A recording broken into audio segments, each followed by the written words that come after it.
जोहार झारखंड वासियों, मैं हूं आकाशदीप कुमार और आप सभी का स्वागत करता हूं झारखंड सर्कल में। आइए देखते हैं आज की झारखंड की बड़ी खबरें। लेकिन वीडियो शुरू होने से पहले आपसे अनुरोध है कि आप हमें कमेंट करके बताइए कि आप इस वीडियो को कहां से देख रहे हैं। और हाँ, झारखंड से और झारखंड की खबरें रोजाना देखना चाहते हैं तो झारखंड सर्कल को अभी सब्सक्राइब कर लें। मुख्यमंत्री हेमंत सोरेन ने हाई स्कूल के 870 शिक्षकों को नियुक्ति पत्र देकर कहा, जो वादा किया पूरा किया। मुख्यमंत्री हेमंत सोरेन ने पूर्व घोषित कार्यक्रम के अनुसार हाई स्कूल के 870 शिक्षकों को नियुक्ति पत्र सौंपा। नियुक्ति पत्र सौंपते हुए सीएम हेमंत ने समारोह में कहा कि हमारी सरकार जो वादा करती है उसे पूरा भी करती है। 870 शिक्षकों को नियुक्ति पत्र इस बात का गवाह है। शिक्षकों को नियुक्ति पत्र देने के लिए मोराबादी के रामदयाल मुंडा मैदान में समारोह का आयोजन किया गया। सीएम हेमंत ने 24 शिक्षकों को सांकेतिक तौर पर अपने हाथों से नियुक्ति पत्र दिया। 6 शिक्षकों को ऑनलाइन नियुक्ति पत्र दिया गया। इस दौरान उनके साथ मंच पर मंत्री सत्यानंद भोक्ता, आलमगीर आलम, सांसद महुआ मांझी, शिक्षा विभाग के सचिव के रवि कुमार सहित अन्य अधिकारी उपस्थित थे। नियुक्ति पत्र देने के पहले छात्रों के लिए जय गुरुजी ऐप लॉन्च किया गया। मौके पर सीएम हेमंत सोरेन ने कहा कि हमारी सरकार को नियुक्ति पत्र देने के लिए मैदान में पंडाल लगाना पड़ रहा है। इससे पहले की सरकारों ने ये सोचा भी नहीं था। हम हर क्षेत्र में झारखंड को विकास के रास्ते पर ले जाना चाहते हैं। झारखंड की जनता ने जब हमें सरकार के लिए बहुमत दिया तो उस समय उनके मन में कई उम्मीदें रही होंगी। हम उनको एक एक कर पूरा करने में लगे हैं। महसूस होने लगी है ठंड। झारखंड में इस बार दुर्गा पूजा के दौरान बारिश होने की संभावना नहीं है। मौसम विभाग ने 21 अक्टूबर तक राज्य में मौसम शुष्क रहने का अनुमान लगाया। मौसम विभाग ने किसी तरह का अलर्ट जारी नहीं किया है। पूरे झारखंड में कहीं भी बारिश की संभावना नहीं है। इस दौरान आसमान साफ रहेंगे। तापमान भी न्यूनतम 18 डिग्री सेल्सियस से लेकर अधिकतम 30 डिग्री सेल्सियस तक रहने का अनुमान है। झारखंड के बोकारो जिले के चंदनकिरिया प्रखंड के झाल बारदा जंगल में 2 तेंदुआ देखा गया है। तेंदुए की सूचना के बाद से ही ग्रामीण दहशत में है। वन विभाग ने ग्रामीणों से घर से अकेले ना निकलने तथा शाम व रात में घर से बाहर ना निकलने को कहा है। सूचित किया जाता है कि पिछले कुछ दिनों से आसपास कुछ लोगों के द्वारा तेंदुआ देखा गया है। आप सभी ग्रामीण सावधान रहें, सतर्क रहें, जंगल में ना जाएं, रात के समय इधर उधर ना घूमें।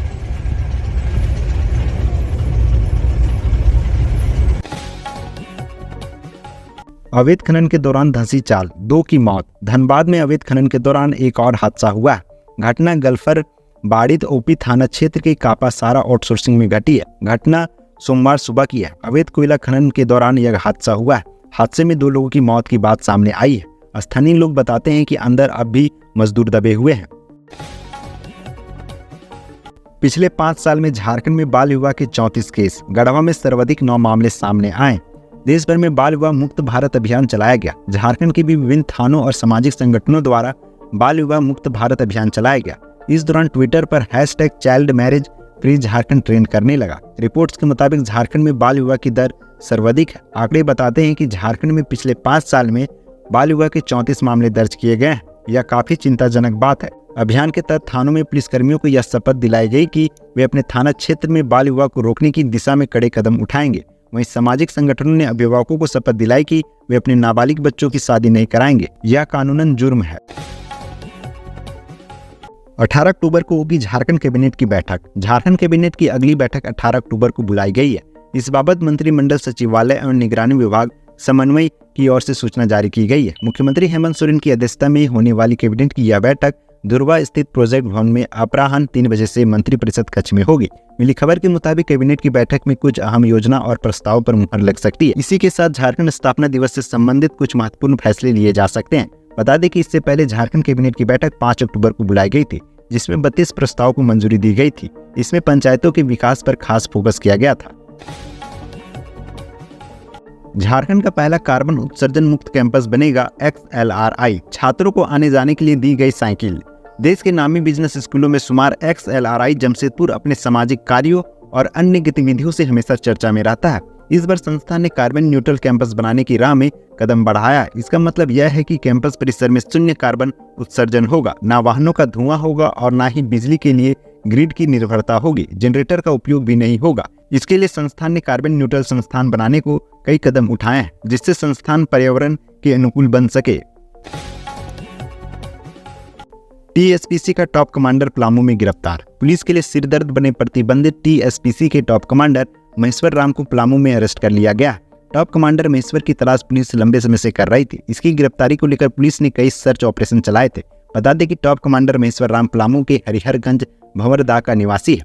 पलामू पुलिस के अनुसार टॉप कमांडर महेश्वर राम की ये गिरफ्तारी गुप्त सूचना के आधार पर हुई है। पुलिस को सूचना मिली थी कि महेश्वर राम इलाके में संगठन का विस्तार करने की योजना पर काम कर रहा है। इसके लिए लोगों से संपर्क कर रहा है, साथ ही संगठन के लिए फंड का भी इंतजाम कर रहा था। इसी क्रम में पुलिस को टॉप कमांडर की हरिहरगंज में छिपे होने की खबर मिली। पुलिस की टीम ने हरिहरगंज में सर्च ऑपरेशन चलाया। इस ऑपरेशन में हरिहरगंज और पलामू पुलिस ने हिस्सा लिया। अंततः टीम ने घात लगाकर टॉप कमांडर महेश्वर राम को गिरफ्तार कर लिया।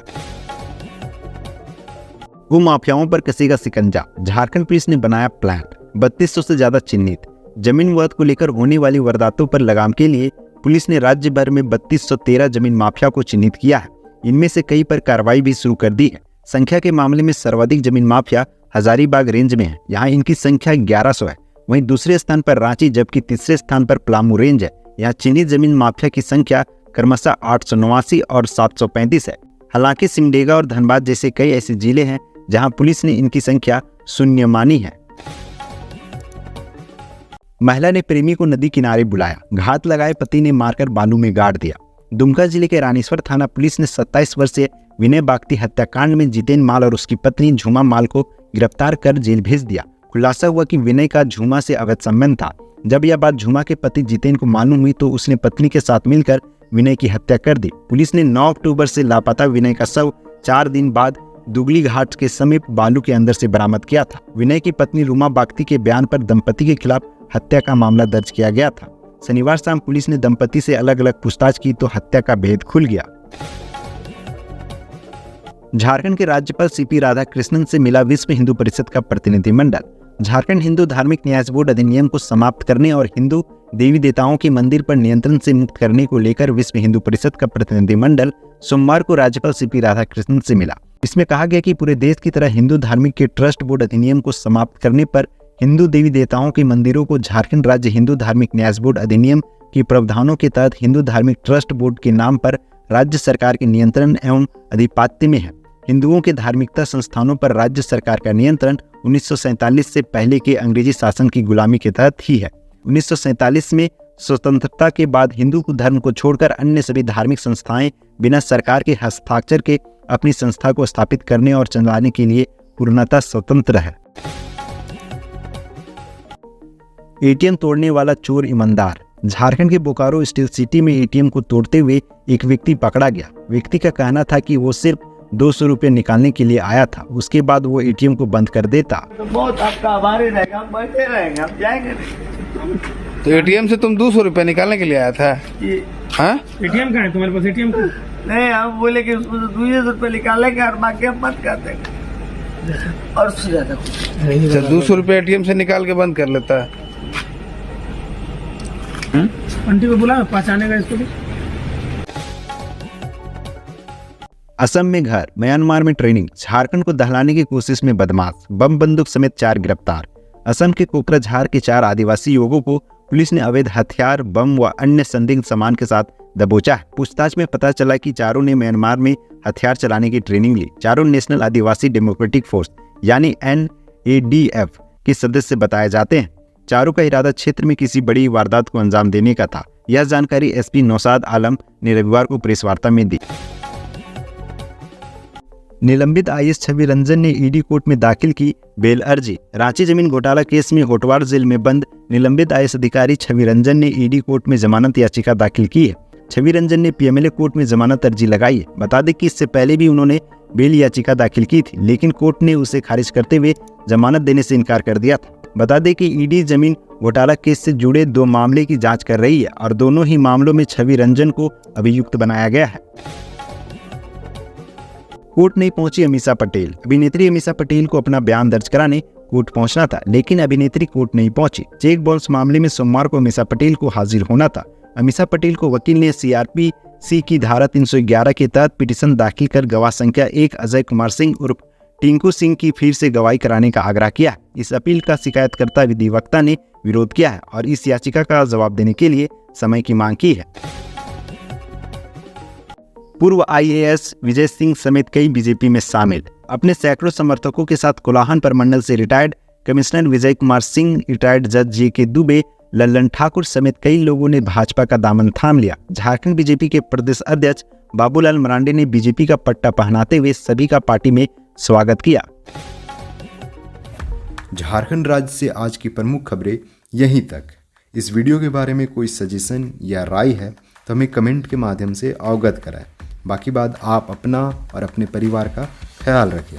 जोहार, जय हिंद, जय झारखंड।